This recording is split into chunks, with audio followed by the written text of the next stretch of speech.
عثمان لوگوں رسول اللہ اپنی حالت یہ ہے، صحابہ کرام فرماتے ہیں اے لوگوں ہمارے پیغمبر میں اتنی حیا تھی کہ کماری لڑکی میں بھی اتنی حیا نہیں ہوتی. اتنا با حیا تھا ہمارا پیغمبر کہ کماری لڑکی بھی اتنی با حیا نہیں ہوتی.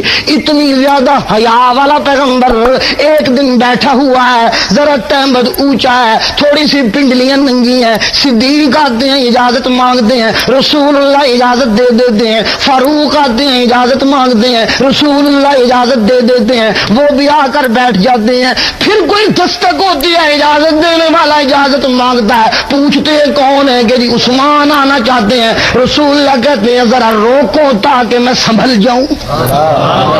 اللہ اللہ ٹھہراؤ تاکہ میں سنبھل جاؤں.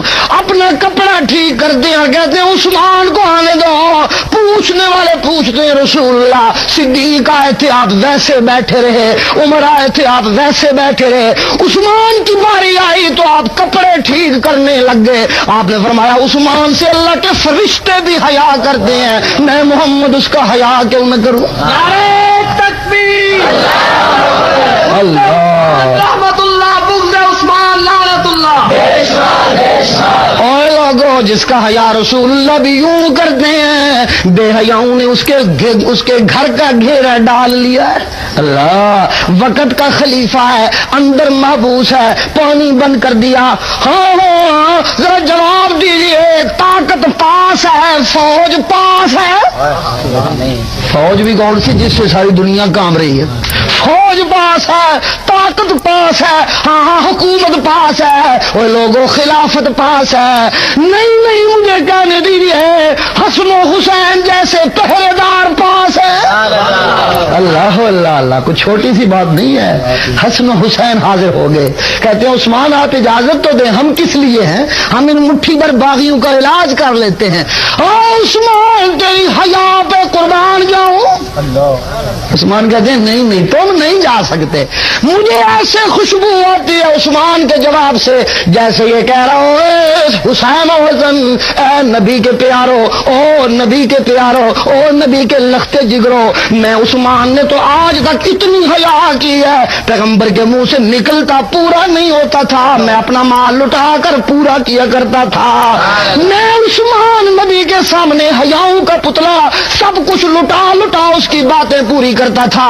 اور آج اگر میں اس کے بیٹوں کو اپنے لیے لٹا دوں تو میرے پلے پھر کیا بچ جائے گا.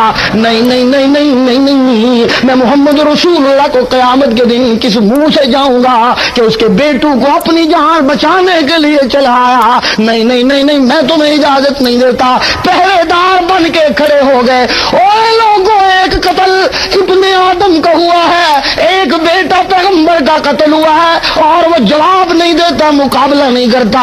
ہاں لیکن اس کے پاس حکومت تو کوئی نہیں ہے، اس کے پاس طاقت تو کوئی نہیں ہے، اس کے پاس فوج تو کوئی نہیں ہے، اس کے پاس ملٹری تو کوئی نہیں ہے. ابھی تہذیب نے پوری طرح جنم بھی نہیں لیا، ابتدائی بات ہے. لیکن جب باری میرے نبی کے یار کی آتی ہے تو طاقت پوری موجود ہے، حکومت پاس موجود ہے، دولت پاس موجود ہے، سب کچھ پاس موجود ہے. استعمال نہیں کرتا عثمان، استعمال نہیں کرتا. کیوں استعمال نہیں کرتا؟ ہاں قادرے کی تشریف آوری سے نبوت کی تکمیل ہوئی ہے. ہاں صدیق کی آمد سے صداقت کی تکمیل ہوئی ہے. اور ہاں عمر کی آمد سے عدالت کی تکمیل ہوئی ہے. عثمان اپنا کام مکمل کرنا چاہتا ہے. لوگوں کو بتانا چاہتا ہوں کہ نبی کے ایک یار نے حیا کی تکمیل کر دی ہے، سخاوت کی تکمیل